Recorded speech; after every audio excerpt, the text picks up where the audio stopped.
Yeah. Which is called the light of Akudim, the light of the bound.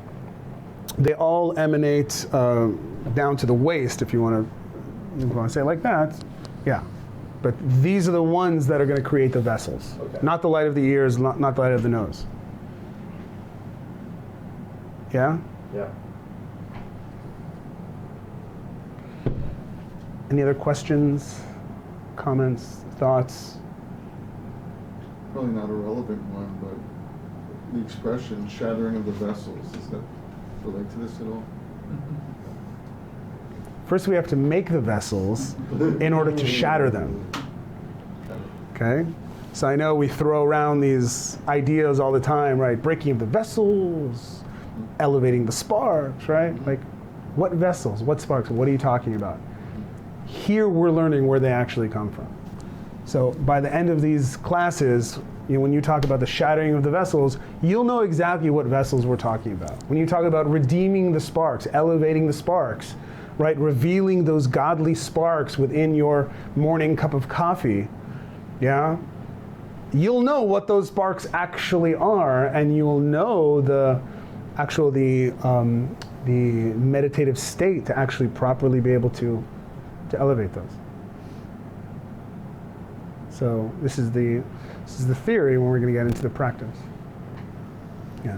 Which ones were the levels of soul spirit that you said there's 4, 5? Yeah. What, These are it. 1, 2, 3, 4. Okay. The group together. Okay. These are That's it. the only one that has all 5. Yeah. Yes. You have Yechida, Chaya, Neshama,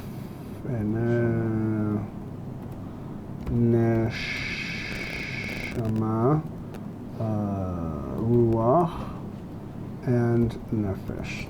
Okay. These are the 5 levels of the soul that are commonly referred to in Kabbalah and Hasidus.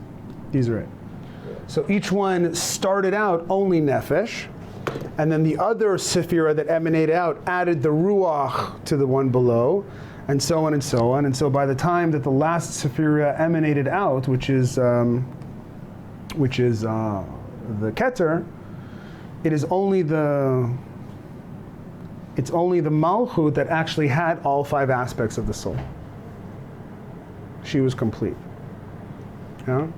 But the rest of them were incomplete, and so now they want to seek completion. And so they have to return to the source. The only place where they know that they can get the light from. Yes. Rami, your name again? Becca. Becca. I'm going to pretend like I have any idea what you're talking about. Okay. But why? It's okay. The beauty of this, the beauty of this, the beauty of this is that even if you have no idea what we're talking, your neshama, this is its language. And there is this like supra-conscious part of you that is just like, thank you. That's what I'm hoping for. No, But- for sure. But your conscious mind, just don't worry about that and just allow it to kind of like, just be absorbed, yeah. So how does Keter absorb back into the source? Or why? I'm not sure which is. Well, why we said because the Keter has a desire to attain the other aspects, to reveal the other aspects of itself. Which means it right now only has the most basic level of Nefesh. But he's like, it's like Neo sitting at the computer, right? Like 2 o'clock in the morning, like, there's gotta be something more, right? It's Keter. Well, I mean, each one of them at their own level, but each one of them is missing something. Keter is missing the most, right? It's like feeling like, right, just like punching in 9 to 5, like going through the grind, the daily grind, and just like, there's something so much like that I feel that I'm missing in my life. So how does it absorb back? Why would the other ones automatically? They do. Absorbs back. The other ones, Permanently shining, but there's nowhere for it to be captured. There's no vessel for it to reside in, so therefore, like a piece of elastic, you pull it, if there's nothing to hold it out and stretched, then it comes back in. so we say that all of this is the world of the bound, It's called the gate of the Akudim, meaning all these lights, they're bound together. And so when the Keter goes back into the mouth, he's going to take everybody else with him. He's going to draw everything back up. So when the Keter emanates, so imagine like a chain link, the Chokhmah will, everybody's going to elevate one level back up.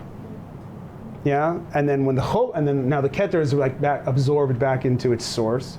And the Chokhmah now wants to also be absorbed, and so he's going to drag everybody else up, right? So that's the mechanics. It's just, they sense, they feel, they know that this is where their completion will be. They're not going to India and Thailand. They know they have to go to the mouth of Adam Kadmon, and that's just like they know that's where they need to go. And so the light returns back into its into its source. And what's interesting is that there is this way of looking at it as every action that you do to find completion in your life will also help everyone else to come closer to their completion, to their completion state. Right? We're, so to speak, we're all connected. And so when you do something to move in a positive direction to find fulfillment, then that's also going to affect everybody else to bring them closer to their fulfillment. Yeah? So that's like the mechanics. So the why of it is because each one feels that they're still lacking something. Does that answer your question? I'm sure with time it'll get clearer. Okay. Don't worry. Miriam, you had a question? I overanalyze things. Excuse me for that. But okay, while this process is going on and they're going back to the mouth, to the cat. Mm-hmm. To the mouth. Okay. Do they lose energy or light as they go? So Miriam, have you learned this stuff before? Not that much. Yes, because we will see that there is a temporary loss of energy, yes. But when they start to go back into the mouth, there is a temporary loss of energy when they're in transit, so to speak. It just made sense to me that, when there's a process where there's effort, that you lose something to get there. Right. And then you might somehow be strengthened when you get there, but until then you're a little Right. weaker. So there is, so when the Sefirot begin to go back into their source, into the mouth of Adam Kamun, there is a temporary loss of energy. That's going to be, I think, the next chapter or the chapter after that.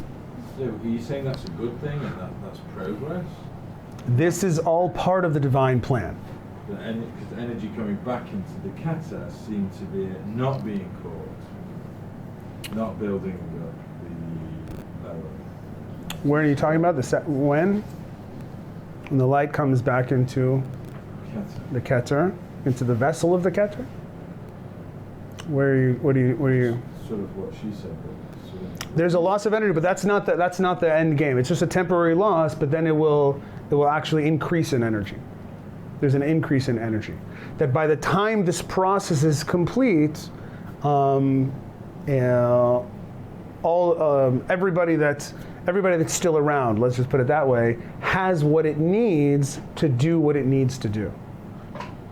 And forgive me for being so vague, but I just don't want to get too ahead of ourselves. All good. But nonetheless, this is the very beginning of the mechanics of the divine design in order to create life, in order to create existence in all the living beings, in order for them to have independent existence. Meaning that when you think about the kli, the vessel, start thinking as every living being as a vessel. You are a vessel. And now that vessel is able to receive light, and the question is, how much light am I able to receive? How much of that conscious awareness and the perception of that divine reality am I able to perceive? And as the vessel grows, so does the light. And so, but this is like the very, very initial stages of this process of even allowing us to exist in order to be able to seek out the light. Yeah. Like yesterday we had a street address. Is there street addresses to this? Yeah, I mean, what we're all talking about, we're talking about the 10 Sefirot of the mouth of Adam Kadmon, right? So if you remember, what did we say? Whoops. So we have the, so we have the light that was the infinite light emanating into creation. Then we had like the top of Adam Kadmon's head. And then we had the beginning level of the ears. Then we had the nose. And then we have now the mouth. Yeah? Those are the, oops.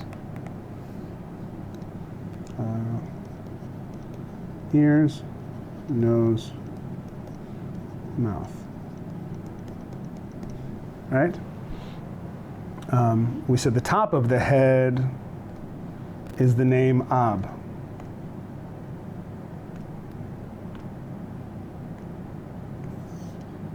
Yeah? It's the address of the, what's above the ears, meaning the divine mind, if you will. Right? The head of Adam Kadmon, the mind, right, from the top of the skull down to the ears, that whole section we said is the energy of Ab. Yeah? And then when we get into the actual light of the face, let's say, right?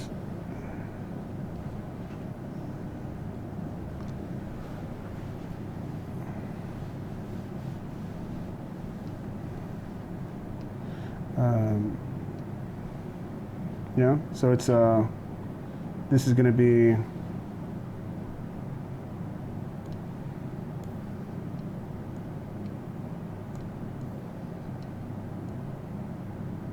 right, as the ears, the nose, and the mouth.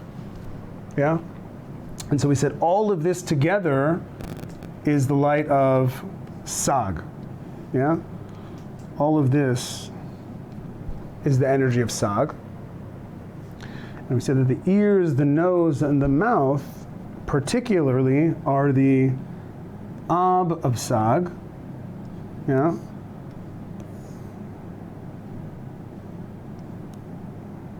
The Ab of Sag. So we'll say like this is the Ab and this is, so within the Sag you have the Ab. And then you have the top, which is the, we said Sag of Sag, Sag of Ab. This is the Ma, and this is the Ban, right? So this is the address of the mouth. So what's the address of the mouth? Meaning, if I want to directly access the mouth of Adam Kadmon, I'm meditating on these three names. Yeah, which is going to be Ban of Ab of Sag. Ban of Ab of Sag. Again, remember the numerical representations. Ban is 52, that's this name. Ab is 72, it's this name, and Sag is 63, it's this name. So this is going to be Ban of Ab of Sag. And so now if I'm talking about the 10 Sefirot emanating from the mouth, well, which sphere are you talking about? Right? Keter, so it's going to be the Keter of Ban of Ab of Sag. That's the address. Yeah. Kind of a picture of that. Sure. I can screenshot it and send it to you if you like. That might be better. Yeah. I'm trying to get all this kind of on the website itself so that you'll be able to have to review, but right? So let's just do that. Let's just do that for a second. Let's just try and just let's focus our mind and meditating on the face of Adam Kadmon, meaning the beginning of the expression. We did that yesterday, which is the Sag of Adam Kadmon, meaning the beginning of the openings, the revelations of this light, which we said Sag is this particular name. Yeah. So let's try and meditate on that name. Becca, how are you with the letters? How's your Hebrew from 1 to 5? 2. Do you know I know the 22 letters? You know the alphabet, the letters? Okay. So you don't have to close your eyes. I know when people, you say meditation, everybody like automatically goes into like full lotus, half lotus, quarter lotus, whatever you do. But you don't actually have to do it. The Kabbalists and the Hasidic masters actually would train themselves to do this with their eyes opened, meaning that there's an actually even more profound state of depth when your eyes are actually opened, because if you can focus in such a way in hypnotherapy, it's called there's a level of trance, a level of depth called negative hallucination. There's different levels of trance, different levels of absorption that a person can enter into, right? I mean, if you're talking about the brain waves, and when you're in a meditation state, I think it's like called theta waves or something like that, right? Waking state, I think, is beta, right? When you're just kind of like just waking up, you're like in alpha state. But when you're in a deep state of meditation, in theta state, meaning the brain is just slowing down and it's just operating in a much more controlled and focused state. So that's called theta state. So being in those states of absorption, totally absorbed in that thing, they say that the mind is actually able to create positive hallucinations, which is kind of interesting. What positive hallucination means, seeing something that's not there, yeah? Meaning you can actually get your mind to actually see something that's not there, yeah? That's a skill that you actually have, that you can actually do without any ayahuasca or DMT or any substance of choice. Probably a level before you fall asleep. It's not sleep. Sleep is delta. Delta is sleep, and that's not what we're talking about. This is being very alert, very awake, just being in a very deep state of absorption, being in this like trance. And so one of the deepest levels is called a positive hallucination, where you're able to see things that are not there. Or you can also have negative hallucination, which is actually like the deepest level. Negative hallucination is not seeing something that is there. Meaning that there is a part of your mind that when you're able to activate it, you can actually not see something that's there. There's a story of the Rebbe Rashab, one of the Hasidic masters, the Rebbes of Chabad, that was sitting on his couch, and he was in deep state of meditation. And his son, Rav Yosef Itzchak, the Rebbe Rayatz, came in, saw his father there sitting on the couch in a state, he was in the state of dveikut. In Hebrew, we call it being a state of dveikut. Dveikut is really being a state of absorption. Just like you're like just in a trance. And he sees him, like he's meditating on something, he's thinking about something, and he's like trying to talk to him. He's like, hey, nobody there. And he was just in a total state of absorption where he literally just did not see his son that was talking to him. He ended up going out, and he ended up coming back an hour later and saw his father like in the exact same position, just, yeah. There was a very similar story about the Baal HaTanya, the Alter Rebbe, who one time was trying to do, I don't know if it was one time, but they tell about it that one time, you know how Hasidim, they meet Hasidim from another group, what's the Hasidim's favorite game? When they meet other Hasidim from another group, what's their favorite game? Whose Rebbe is better? Whose Rebbe? It's like a Hasidic peeing contest, right? Like, whose Rebbe is better? Yeah, that would be an amazing game show, right? Whose Rebbe is better? And so there was some Karliner Hasidim that met some Chabad Lubavitcher Hasidim, like in some village, right? This is like 200 years ago, like in Russia, right? And so Karlin Hasidim, who happen to be our neighbors right here. I don't know if you guys are familiar with Karlin Hasidim, but their Rebbe, like the leader who started that kind of Hasidic dynasty, it was named Reb Aaron of Karlin, who was like one of the first generation of mystical masters and students of the Maggid of Mezrich, student of the Baal Shem Tov, in the Hasidic movement is in its inception. And his whole avoda was saying, you can be holy, you can defeat the evil inclination, okay, by scaring the living daylights out of the evil inclination. The devil himself, when he comes to bother you, just scare the living daylights out of him and you'll be okay. So Reb Aaron, when he would daven, when he would pray, when he would meditate, yeah, he would not meditate how like maybe most normal people would meditate. When most people meditate, they're very quiet, very internal, very focused, very relaxed, right? They're doing their own thing, they're having their moment, right? Reb Aaron's like, no. That is a surefire way to be caught in the clutches of the devil, of the evil inclination, the Yetzer Hara, and he's going to just screw with your mind, and you're going to be thinking about breakfast, you're going to be thinking about your laundry, and he's just going to totally kick you out of your focused, concentrated state.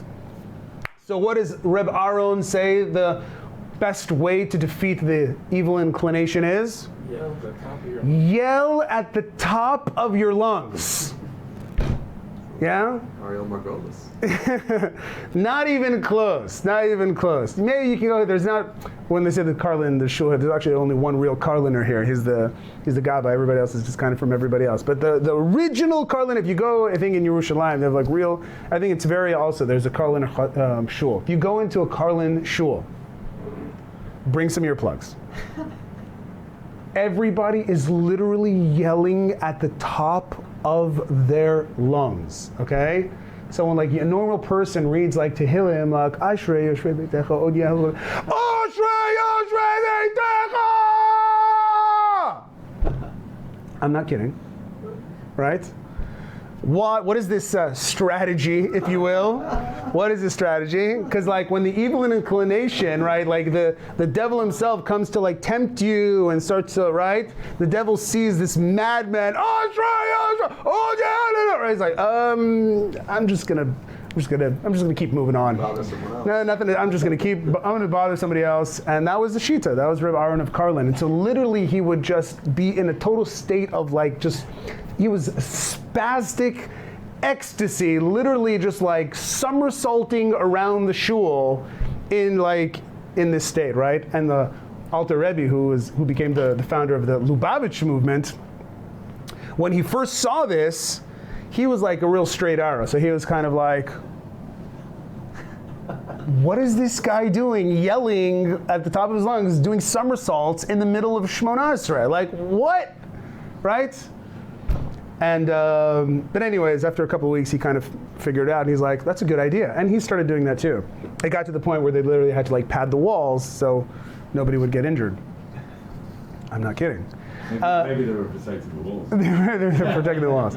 But the point is, anyway, so to make a long story short, the Karliner Hasidim now, right, the disciples, the students, like they're in this inn, and they meet some Lubavitcher Hasidim, right, they were two very good friends that grew up in the yeshiva. They all went to create their own, groups and dynasties and whatnot. And so now the Hasidim are meeting one another in the inn, and they're having a whose Rebbe is better contest, because that's what a good Chassid should do. You should believe in your Rebbe.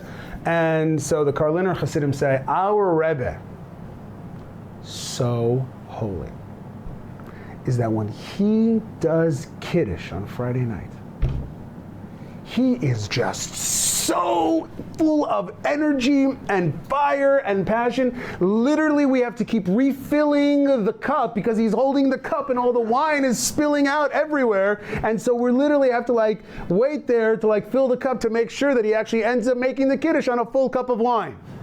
That's how holy our Rebbe is. And Lubavitchers, they look at him and they say, that's pretty good, but our Rebbe, when our Rebbe makes Kiddush, our Rebbe makes Kiddush sometimes stands with the cup of wine in his hand all night long in such a deep state of meditation and absorption, and sometimes he doesn't actually end up making Kiddush until sunrise. Yeah? So if you're talking about going into trance, you're going into absorption, right? Not just meditating on letters, on these names, right? This is not just theory. This is not just these technical numbers and names, but these are all kind of keys to allow us to be able to connect to these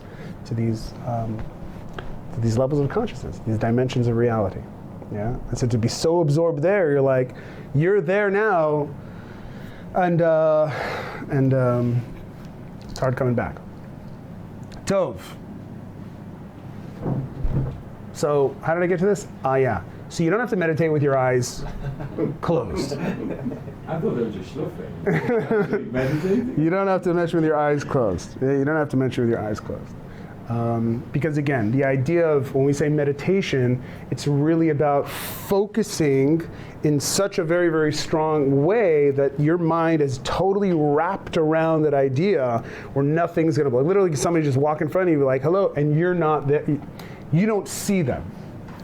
Yeah? Because your mind is just so focused, you literally just don't see, you don't hear, you're just in that other state. That's what we call aliyat neshama. That's what we call when the soul elevates into these higher realms of consciousness. It means that you are where your thoughts are. And so if your thoughts are focusing on these levels in a deep enough way, in a focused enough way, like mamash, that's where you are. Tov. So if you want to focus on the actual names themselves, we can do that. Sag. Ab, Ban, that's the mouth. This is the divine name.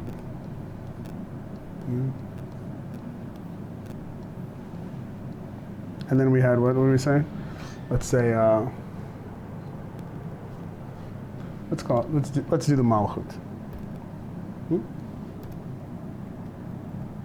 Okay.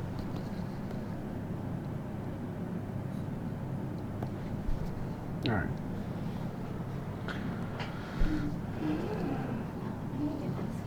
Down the middle one over to the right, because that shining of the light behind it is just blurry. Sure. Does that help? Yeah. I'm trying to think because this is the main thing, and the kind of the trick to these meditations is going in and in and in and in and in. Yeah, going from the general to the specific. And so the general name is going to be the Sag, right? We said this is the What does Sag mean? Sag is Samech Gimel. It's the numerical value 63. The numerical value 63 is the numerical value of this name. No, not that name. Circle. Is the bottom? Nobody told me that's not the right name. It's the one next to mouth that's different. What? It's the one next to mouth that's different. That's Sag. If I add up this name, right? This is the name of Hashem, right? We say that the name, the general name of God is that name, right? Yud and Hey and Vav and Hey, the 4 letters. But these are 4, this is what's called the simple light. The simple light of Hashem that does not have any characteristics or attributes, it's just a simple light. But we want to draw Hashem's light and to manifest it with particular attributes and characteristics in order to illuminate this world in our lives with these characteristics and attributes. I just don't want to bring Hashem's light. I want to bring Hashem's light of love, of joy, of abundance, of shefa, of strength, all the different ways, the attributes that the light is able to be expressed. And so I take this name and we expand it. So I take the letter Yud. How do I write the letter Yud? I can write the letter Yud, Yud, Vav, Daled. See? Yud, Vav, Daled. I've expanded the Yud of Hashem's name. Yeah? And then I take the Hey. The next Hey, how do I write the Hey? Well, it depends, but at this level, we're talking about Hey Yud. And so I've expanded the letter Hey. And then Vav, the Vav of Hashem's name is Vav Aleph Vav. And then I have the Hey Yud. So this name, if I add up all the numbers, if I add up all the letters, the numerical value of this name is 63. We call that Sag. Yeah? So imagine Sag as the beginning of the opening of the... Sorry, why are you calling it Sag? Because Samech Gimel. In Hebrew, we don't have numbers, we have letters. So that's also 16. 63, exactly. Samech is 60 and Gimel is 3. So the way we refer to this name right here, is through its numerical value, which is 63, and we just say Sag, which represents 63. So that's how we remember the name. Okay. So all the Yud He Vav He's on the right are different from the ears, nose, and mouth. That's right. Page. That's right. So we're what we want, because again, we're talking about the light emanating from the mouth of Adam Kadmon. That's where the vessels are beginning to be created. So to speak, think of like the divine speech, God speaking creation into the world. And so those are the 10 sefirot of the mouth that are emanating out. So imagine I have the Keter, Chochmah, Bina, Gevura, Tiferet, Netzach, Hod, Yesod, and Malchut. So imagine now we're going to bring these energies out. We're going to try and tap into these energies. So you could just begin to focus your attention on these 10 sefirot, even by saying them quietly to yourself. Keter, Chochmah, Bina, Chesed, Gevura, Tiferet, Netzach, Hod, Yesod. You've intentionally left out that. For now, yes. The Arizal is not using the das. When we talk about the Keter, there's no das. When there's das, there's no Keter. But that's for a little bit later. So imagine you have the 10 sefirot. Imagine these 10 lights emanating out. And without knowing what these 10 lights are, just imagine different qualities of divine light. 1, 2, 3, 4, 5, 6, 7, 8, 9, 10. Yeah? And just imagine in all of the ways that life is able to exist. All right? If you want to think of the 10 sefirot just collectively as all of the different ways, all life, all of creation, all created beings exist within the 10 sefirot. And now imagine those energies still hidden. At the light of the mouth, they're not totally revealed, meaning there's not the diversity of all of the different aspects of life, of creation, of existence, but they now exist only in the potential. Meaning these 10 lights have not yet created life, have not created the stars and the sun and the moon and the cosmos and the birds and the trees and the stones and the mountains and the rivers and all these things, but the 10 sefirot, the light of the 10 sefirot, are only the potential for life. So imagine this potential life energy embodied in the 10 sefirot.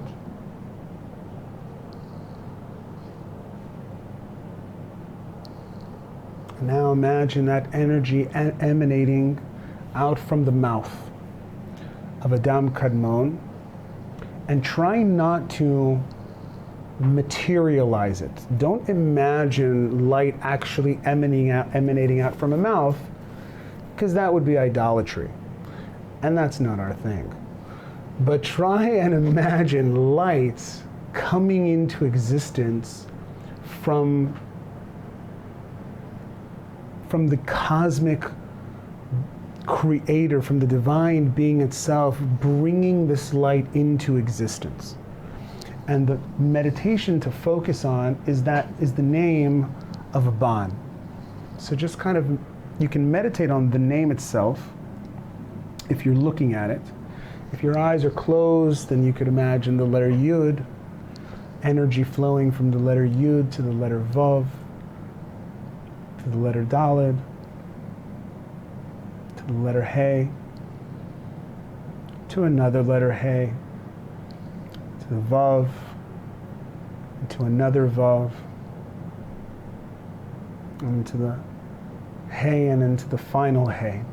Yud, Vav, Daled, and He, He, and Vav, Vav, and He, He. And just imagine, just allow your mind to just kind of go a little bit blurry and just a little bit more fluid, and just imagine if there is these 10 potential energies emanating out of this particular name. Yeah? So if you want to kind of think about it like that.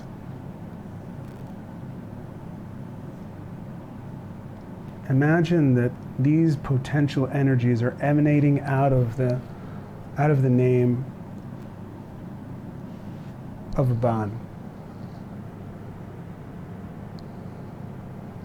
I know it's kind of weird at first, but just kind of imagine that there is this name, the name Ban, which represents the mouth, the divine mouth of the Creator. And now breathing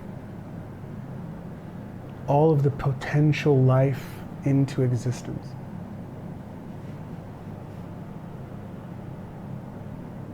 The divine breath containing within it the potential for life. And imagine now that by focusing on that you are actively bringing more of this life energy into existence.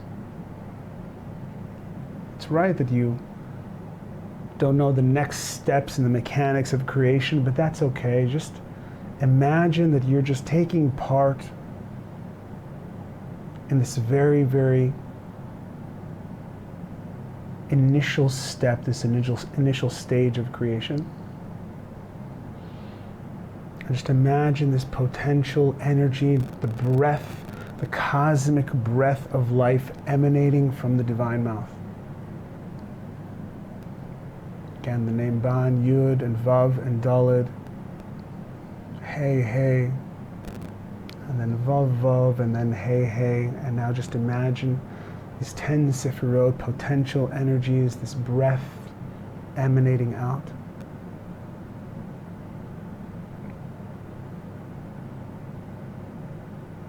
That's right. And imagine that light that is emanating out, the light itself desires to return to its source. Now imagine those 10 Sefirot now beginning to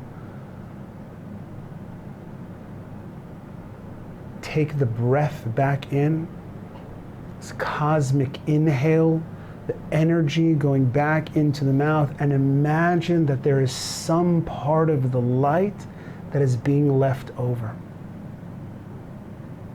A part of the light that will be all of the diverse, beautiful, incredible aspects of creation, of all created beings. Still in this nascent stage, not fully developed, not fully realized, but just the beginning of their birth, the beginning of their existence. Once again, the light emanating out is pure, refined light of potential energy. And now imagine that breath being taken back in and leaving behind a part of the light, a part of that breath that will become the seed of creation, that will become the seed of who you are, seed of who all of us are, of all that is.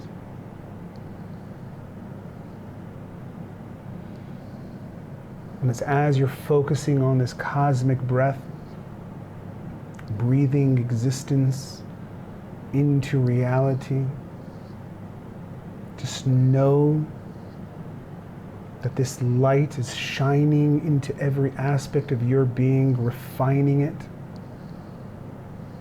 purifying it,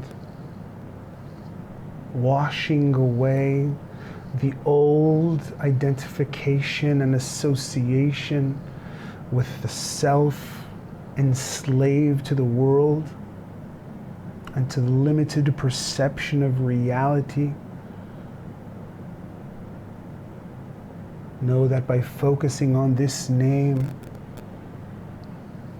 the holy divine name of Ban, Yud and Vav and Daled, Hey, Hey, Vav, Vav and Hey, Hey, as you're meditating on that name and imagining the cosmic breath emanating potential life into existence, just know that that itself is rewiring, reprogramming, healing your subconscious mind, reassociating you with your true divine self, the part of you that is always free, the part of you that is always whole, connected,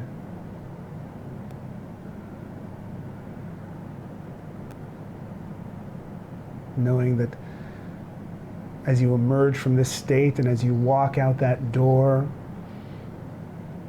that your perception will continue to